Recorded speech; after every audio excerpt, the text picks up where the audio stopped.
Hilary Strube with Therapy Nexus. Yeah, that's us. And yep, today we are going to educate you on the IDEO / ExoSym device and all the parts. Yep, all the parts. We're going to get all the pieces, kind of the function of them all, explain to you what it looks like, and some of the things you may go through when you're getting fitted for them and stuff like that, and things to look at. Might answer a lot of your questions that you have. So we've been looking through a bunch of frequently asked questions, and we're trying to answer a few here about the device. Okay, so here we are. So Hilary and I, while we were working at the Center for the Intrepid, we got very lucky, and the guys made this for us because the patients we had to be like, you can't, you don't have one. Right, you don't know what I'm feeling. So you don't know what I'm going through. I would put this on and I would crush them. All right, show them what I was made of. So this is mine. This is Hilary's. Mine's super cool. Hilary's kind of lame, but let me put this shoe over here. So as you can see, we have Footplate, we have Struts, we have a cuff. Velcro on the cool front. Little wings. Hilary has Velcro. Ours doesn't have a hinged cuff. And then another very important part is the heel wedge. All right, so we're gonna go through all this and we're gonna look at all this. Okay. So here we go. Start with the Footplate. Footplate. There we go. All right. So carbon fiber. It doesn't look like carbon fiber, does it? Hilary's doesn't either, because these things they did carbon fiber. Here you can see the inside is carbon fiber. But whenever they were making ours, they wanted to, all the guys are making everything pretty. Some guys are Marines, they'd have their Marine camo put on here. Some guys would have a patch put in here. And so I thought they were gonna put Care Bears on mine. I swear, they said they were gonna. I was scared to death. I was like, fine, I'll wear flames on mine. I didn't care. But mine, this is my 4th of July t-shirt that I wore all the time. And actually I had it signed by, who is that? Number 21. So that's Tim Duncan. And number 9, I think. Tony that's number Parker. Yep, that's Tony Parker. So, like I said, this is for sale if you love those guys. They just came, so I had them sign it. So, $1 million. Okay, that's it. And no, we need it for training. Yeah, so. It probably won't fit you. But no, I like using it for training. It's great because I'm going to be showing some videos later. We're going to be recording me doing some training with this on and showing you how to use it functionally, doing some running in it. Show you what our program's about. Okay. So we're gonna go. So we talk about the Footplate. Yep, Footplate. What is that on the bottom of your Footplate? Why does yours have that? So mine had a little extra padding. Why? Because whenever I was getting it custom to me, there was just too much of a gap right here. That's the important thing. When you're getting fitted with this and with that plastic piece, they're gonna give you a plastic one to use. It's called a tester. When you're getting that done, man, you got to don't be nice. You got to be nice, but be the pickiest person ever, because this is so important to get it fit right, because you're going to get hot spots and stuff. Like, you get a hot spot here, you'll get a hot spot here, you'll get these things will rub on your freaking calves and stuff like that. You'll get a hot spot up here. So you have to be very picky. Anything where this carbon is, and you know you have hot spots, you let them know, because they will, that way they can open up, especially with that tester, because then they can get it fit just right. But whenever you get this on, you let them know, because carbon fiber wins against skin and bone. Yeah. Okay? All right. Okay, so tell me, why is the brace positioned in a little more of a plantar flexion position? Okay, so this is the secret sauce. This is the magic recipe that it has to go. So this, they at the CFI, they wanted to make something you could walk in and run in. Okay? This is, they use the cheetah leg, kind of, if you think about that cheetah leg from leg for below knee amputee. So they use that as kind of the idea behind all this. And so that's why this is here. So you can, when you run, land on your forefoot, and you're able to get that spring. Can you see I'm super strong bending it? But you get that spring on your forefoot, and you're able to propel, right? And this acts as your calf / Achilles tendon back here, the strut. But you ever watch a guy that's a below knee amputee walk with a cheetah leg on? They limp because they're stepping on tippy toe on one leg and stepping on their heel on the other. So it's heel, tippy toe, heel, tippy toe. So they're doing this. And that's why they have to have a whole nother foot. All right. But they made this to where you put this on it. Boop, boop, boop, boop, boop, boop, boop, right there. And so that is your heel wedge. All right. And so they have to put it in some plantar flexion for a lot of guys with pain so that you can run. But they also have to figure out where your pain range of motion is in your dorsiflexion, plantar flexion. And if you can tolerate it. And well, they get you in a tolerable range. Most people Right. have like that 5 degrees of range that they can tolerate. Or if you have 0, they better lock this guy down tight. All right. And so that's why whenever they're casting you to get the mold, they put you on a couple pads. They may take 1 or 2 away to see where you need to be, right? So they got you on there. They figure out where your range of motion is. They cast you, and then whenever you get in your shoe, they put this in. Because whenever are we on heel wedge yet now? Well, yeah, Okay, we can go on heel wedge. So then whenever you're walking, you step on a heel wedge, and this is the other part. The heel wedge has to be the right height and the right firmness. Mine's medium, and I don't know what height it is because they custom do this. Yeah, and you can. Can you squeeze it? How strong are you? Squeeze. All right. Very strong. So yeah, you can see mine's a little bit of firmness there, and it's just right for my shoe. And that's also the thing. If you have like big old heeled shoes, it might need a change. Like if you're wearing cowboy boots or something with this. Yeah. Cowboy boots, you have to put a zipper on the side. BT dubs, it helps a lot if you can get somebody to put a zipper in your cowboy boot to get this in and out. But so that heel wedge is very important to get the right height and the right firmness. At the CFI, we had like soft, medium, and firm. Or you could throw a rock in there. I think one time I actually threw a piece of bark in somebody's shoe because they needed it. We were out training. I put a piece of bark or mulch in there, and it worked. Oh my god. Hey. And you probably got in trouble. Adapt and overcome. Okay. Okay. And so this literally is the secret sauce. And I can put a little video. I have one where you step and it shows the rollover. It's on. If you watch any video, Google IDEO and CFI, and you see it, you'll see the little video of that moving and the strut bending too. Okay.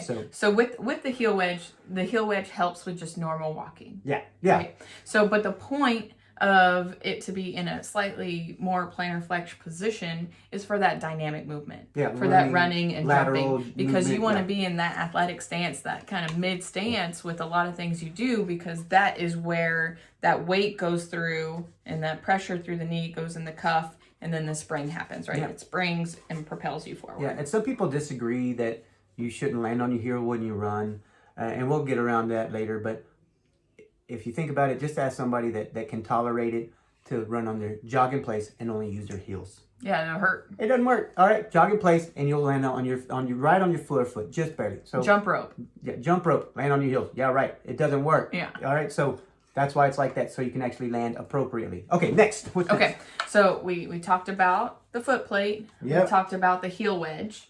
And then now let's talk about, before we get to the struts, we'll go. Oh, the wings. The lateral wings. Yeah. This is just to support, to help your leg stay in the brace. Yeah, your ankle is going to go whoop, whoop, whoop, whoop, in there, so it keeps it, right? Yeah, it keeps it stable. And in, like we said, you have to be very specific, because that's going to be another place that it could rub against your skin. If you look at this right here on Hilary's, get it real close. So the carbon fiber, you can't see it there, but that's because there's a pad there. Because it was too far away, and they put it on there because that made too much movement. Sometimes too much movement is not good. So they put that in there to keep it from rubbing on the inside of her ankle. All right. And then so my brace has just a really easy Velcro component. And we know Ryan puts these Velcro straps on there. Yeah, and it comes around and it just goes around your anterior tibia and then straps. Yep. So there's a few reasons for this to be on there. One of the good reasons is whenever you're trying to put this on a shoe and you don't have any control over your foot and you have it on and you got your foot in here, I just think about the guys doing that, and you try to put your shoe on, it does that. All right? Yeah. And so that's kind of a pain, especially if you have a hurt knee or something like that, hurt hip. So if you strap it in, it stays in and you're able to slide it in. Okay? And yours doesn't have that. Mine doesn't have it because I just never got one. It actually helps a lot because when you're running and you have this inside your shoe, all right?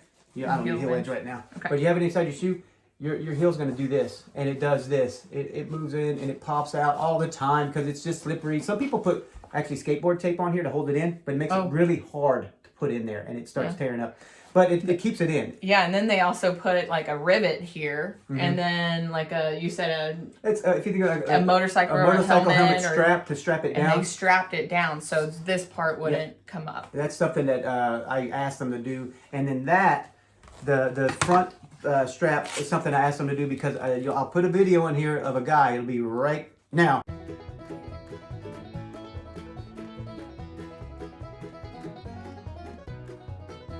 Okay, as you see, that guy, when he was running, his shoe flew off, his IDEO went flying off to the side, and he landed like this off of it. And that poor dude, he literally, I can't remember if he had ankle fusion or he was trying to avoid it. And man, that hurt him. Yeah. He was not happy. We all had a good laugh. But the poor dude, he laughed about it too. He was a good guy. But he had x-rays, everything was fine. But man, you gotta be careful. You gotta be careful with it, okay? Okay. So that's why that's there. Next. All right. The strut. Oh, another secret sauce. Okay, so we have rods. Yep. Like kind of fishing rods. What's on mine? Oh man, I got a little adjustment. So this was a little prototype they were using back in the day. I think the guys does not. I think Hilary doesn't. Hilary's are solid in there. That's how Ryan makes them. His are not modular. This here, they don't do this at CFI anymore. We were doing this. Some guys came in from Walter Reed because they knew how to make them, and they had this. We're like, well, that's pretty cool. Good idea, because you could pull this out and put a different one in. So I have green ones. Green, mine are blue. Can you see that? They have a red, and then they have black. Yeah, and all different resistance on depending on your activity, your weight, and what you need it for. Yeah. So like me, I'm like 180 and 160, 180. Doesn't matter if I'm fat. And and then like your dynamic activity you're going to be doing, okay? And this is a really big part of kind of like the Fab Tech uses PDE. CFI, they use a PDE too when they're trying to dial a guy. And PDE is posterior dynamic element, and they have 9 different like activity categories, levels. So and we would fit these guys right with this. And what's cool about this, we started doing it because we could replace them. So you got a guy that you're like, does he need red? Does he need blue? I'm not sure. And that way you can change it out. Yeah, and also these guys that are Navy SEALs that we had, they would leave with black struts and blue struts. Like that's a huge jump. But they would put on all this kit. They go from 180 pounds to 310, because they have all this junk on them. So they needed that extra stuff. And then they had to change the heel wedges, everything with that too. All right. So the good things about having it in one solid device. Modular. Well, this was terrible. These popped out on me I don't know how many times. All right. And I have a shoe with a heel wedge and nothing inside, and I'd be limping. Right. And if you're paying $9,000 for this, like the last thing you want is a part to break. And that's why Ryan Blanc does the he does solid. Solid. Yeah. And so in this, it's not going to break. But the only thing is this is my brace. I can't change it out for different activities. And it has to be completely perfect for me. And if my foot plate breaks, I take the foot plate off and send it in. I don't have to get a new cuff and new struts, everything. Right. It's just a foot plate. If my cuff breaks, I send a cuff in and don't have to change the whole thing. Right. And the good thing about a PDE is that you have the capability of changing your own 9 different levels. Device, 9 different levels. You're going to go for a hike. You thought you needed a 4, and then you need a 6 or 7. There's a little more pain. You can change it out with a little Allen wrench and maybe even put some Loctite in there so they don't back out. That's what these needed, Loctite. I put them in so many times so they quit backing out. But then the more moving parts you have, more breaking. Yeah. So it's hard. I know I've talked to him. He's dead set against modular. Modular is no go. And that's one thing they're actually doing at CFI. They're about to have one that's going to be solid, but they're going to be able to they put it in an oven and they bake it. It's going to be all carbon. Cool. And so they're having trouble with it breaking. So what John said it's about 6 months away. So yay, right? That's kind of exciting. Pretty cool. So we'll see where that's at. But I mean, there's so many different things. So many people looking at this. We're really excited about this. We're going to push and we're going to try to get this stuff done to where more people can have it. This. Yeah. All right. All right. So we did the struts. Oh, and then the struts. So what else we got on struts here? So the struts act like your Achilles calf. It absorbs the energy from the ground. See, don't do that. See, that's what happens. So it absorbs energy from the ground through here, comes around, and then it comes to that pressure here in that cuff, in the knee cuff. Yeah, and so it fits right. It goes right here. can you see that? So it'll cup you right in this area here. So this is your anterior tibia, and there's your patellar tendon tuberosity. Patellar tendon tuberosity. So and it goes right in that area. And some people have had surgeries there. So that's where you have to kind of figure out to unload. And that's when it comes to the art of this prosthetist to be able to put all these pieces together. They get it out of they literally sculpt it, out of it, and they scrape it all down. Yeah. And so whenever you get somebody that can build these, they're gold. That you got to get a CPO that is gold and a certified prosthetist orthotist. That if you can find somebody who knows what they're doing, it is That's amazing. why it's worth your money. Yeah, and so it'll unload you there. You can see Hilary has extra padding there because hers must have been too loose. They made hers like super big. So and mine just has one. I had a couple adjustments here. I think the Andrea did for me right there because it was digging in on my inside of my ankle right there, or inside of my medial side of my foot. How's that sound? Yeah. My instep. All right. Okay. So we did the foot plate, did the lateral wings, strut. We'll go over the cuff. We did heel. Oh, heel wedge. All right. What else? You notice our cuff? There's no hinge. All right. And so that's one part that I know Ryan does. He does that hinge. I don't know if he even does a solid one. The reason why there's a solid one is because my foot does this. I can put it in there, slide it through, and get it in all the way to the bottom. The hinge. Yeah, and so, but if you have an ankle fusion, bad ankle arthritis, you don't want to be doing that with your ankle. So that's why that hinge is there. But I've seen the rivets on those things pop off. They break off pretty easy. Another moving part. And there's extra freaking Velcro up here, and it makes it fatter, so you can't put them in your skinny jeans. Yeah, I don't wear skinny jeans. BT dubs. Oh, I shook the camera. All right. Okay. But that's kind of the difference between those. I got my sweet eagle on there. Caw-caw. All right, next. So the cuff. We kind of talked about it. Yeah. It goes right in the patellar tendon tuberosity. So this cuff, like I said, it goes there. This is what the biggest mimic of a below knee amputee. So me working at CFI, Hilary working at CFI, we had these guys come back and tell us. So we had people amputate. I don't like having to amputate. It's better to limp in the future than it is to hop. 80 years old, easier to limp to the bathroom than it is to hop to the bathroom. All right, so that's... We're not going to get... We won't do it yet. All right, so... But it unloads you. So these guys would have an amputation. They'd get their below knee amputation. They'd get their prosthetic, and they say it felt just like this. Like I said, it's a cheetah leg. It's got the cheetah leg. It just has a heel in it. All right, and then what it does is whenever you step down here, it pushes up. It pushes up underneath that tibial tuberosity and around the anterior tib right there. And like I said, the CPO knows what they're doing. If they know what they're doing, that's what they have to dial that in. And that is when it comes into play with, especially with this anterior ankle pain these people get, or heel pain sometimes people get.